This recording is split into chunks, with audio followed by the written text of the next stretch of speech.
Rasulullah, di depan ada malaikat Israel mau masuk. Kata Rasulullah, boleh masuk, silahkan.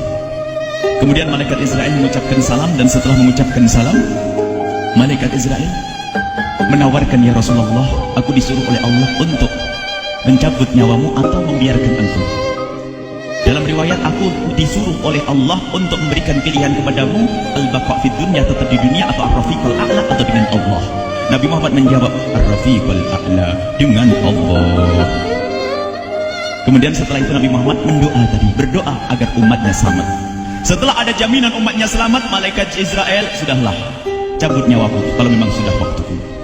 Mulailah Nabi Muhammad dicabut nyawa beliau oleh malaikat Israel. Dan di saat Nabi Muhammad mulai dicabut nyawa beliau oleh malaikat Israel, Nabi Muhammad mengatakan, mahadha, apa ini wahai Israel? Malaikat Israel kemudian menjawab, ya Rasulullah, itu adalah sakaratul maut, itu adalah sakitnya di dalam kematian. Kemudian Nabi Muhammad mengangkat tangannya sambil berucap, la ilaha illallah, inna lil mauti la sakarat, tidak ada Tuhan selain Allah, sungguh di dalam kematian ada sakitnya, sakit kematian, yaitu sakaratul maut. Kemudian Nabi Muhammad memohon, ya Allah, Allahumma khafif alayya sakaratul maut, ya Allah, ringankan sakaratul mautku ini, ya Allah. Dijawab oleh malaikat Israel, ya Rasulullah, itu sudah aku ringankan 70 kali. Nabi Muhammad menoleh, apa malaikat Israel? Sudah kau ringankan 70 kali keringanan? Ya Rasulullah, sungguh aku tidak pernah mencabut seorang hamba lebih lembut dari cara mencabut nyawamu. Ini sudah aku ringankan 70 kali. Setelah itu justru Nabi Muhammad menangis, Israel, 70 kali rasanya masih sakit. Ya Rasulullah, memang itu sakaratul maut. Lalu bagaimana engkau mencabut umatku, wahai Israel?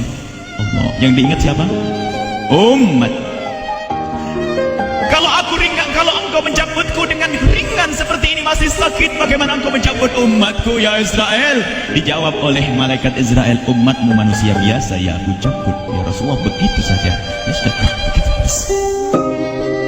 Nabi Muhammad menangis.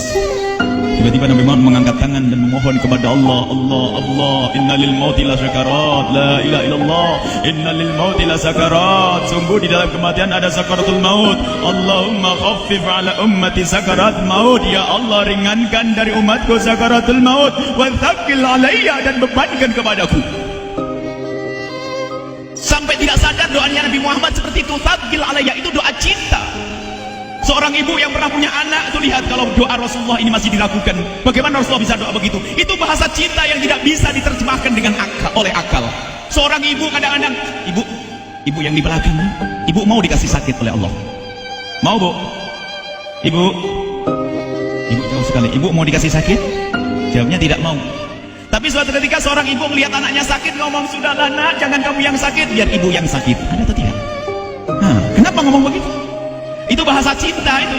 Tidak rela kalau anak ini sakit, biar aku saja yang sakit. Itu yang dirasakan Rasulullah. Sakaratul maut begitu sakitnya, membayangkan betapa sakitnya umat Nabi Muhammad di saat dicabut nyawa beliau. Maka Rasulullah mengatakan, ya Allah, ringankan sakaratul maut dari umatku, bebankan kepadaku saja, ya Allah. Wala sawfa yu'tika fatarda. Permintaan Nabi Muhammad tidak ditolak oleh Allah, dikabul dan dikabul, wahai Muhammad.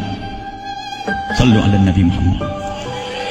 Dan benar, sakaratul maut kita ditahan oleh Rasulullah, ditanggung oleh Rasulullah, sehingga digambarkan oleh Imam Bukhari di saat Nabi Muhammad dicabut nyawa beliau, Siti Aisyah yang ada di situ. Rasulullah berada di pangkuan Siti Aisyah, yang saat itu Siti Aisyah melihat keringat dingin keluar dari kening Rasulullah. Siti Aisyah tidak pernah melihat keringat keluar seperti itu. Bahkan di saat dipegang kepala Rasulullah, panasnya melebihi dari panasnya orang biasa. Setiap kali ada kain dicelupkan di air, ditempelkan di kening Rasulullah, langsung mengering.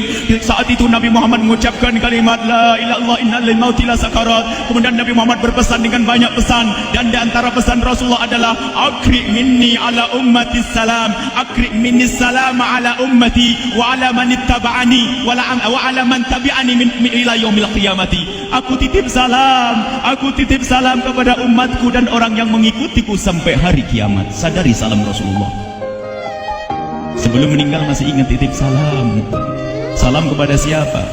Bukan salam kepada siapa-siapa, tapi salam kepada kita.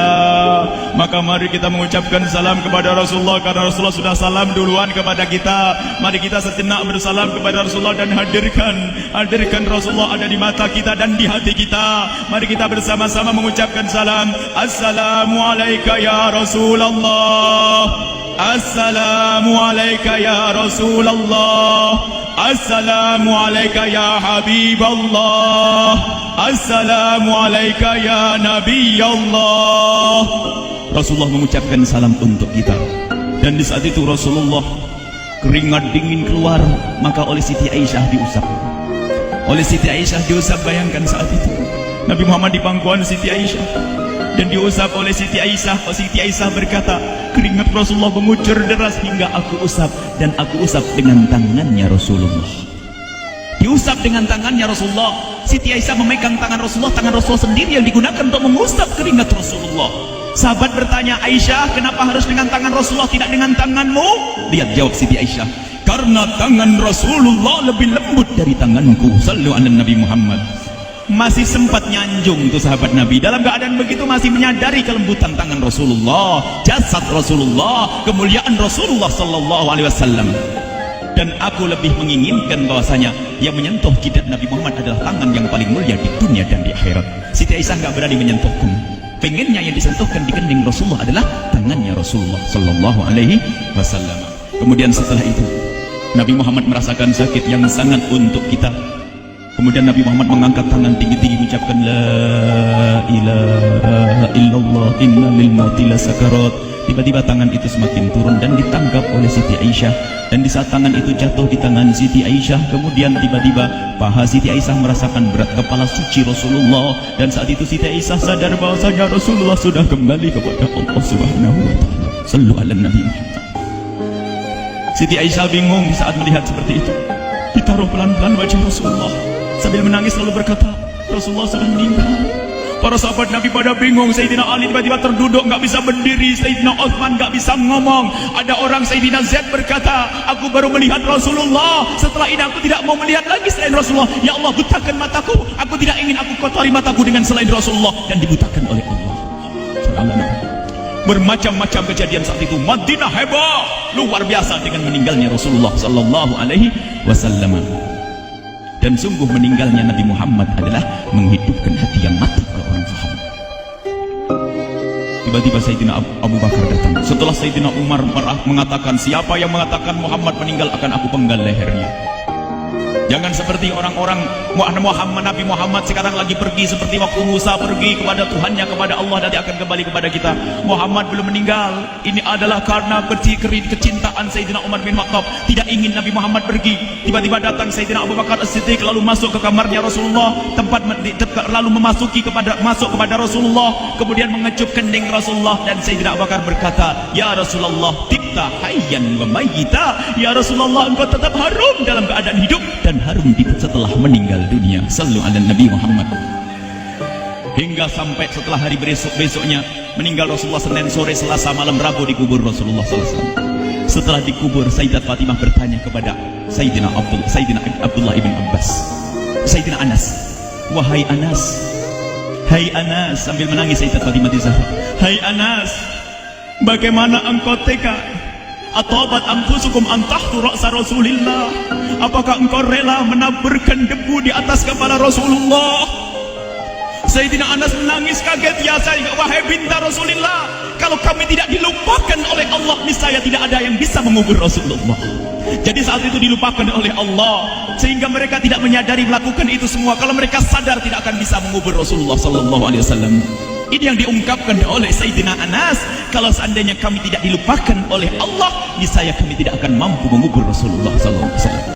Kami yang hadir di sini, ya Allah, ingin senantiasa hadir di hati kami kekasihmu Nabi Muhammad. Maka kami mohon, ya Allah, jadikan kekasihmu Nabi Muhammad yang akan, ya Allah, yang akan mendampingi kami kelak saat kau cabut nyawa kami, seperti yang kau wahyukan kepada kekasihmu Nabi Muhammad. Wa abshiru bil jannati, semua hamba yang beriman akan menyaksikan surga, ya di saat dicabut nyawa mereka. Dan surga, di tempat surga itu yang paling mulia adalah Nabi Muhammad. Maka kami mohon, ya Allah, saat kau cabut nyawa kami, ya Allah, hadirkan Nabi Muhammad di hati kami, ya Allah.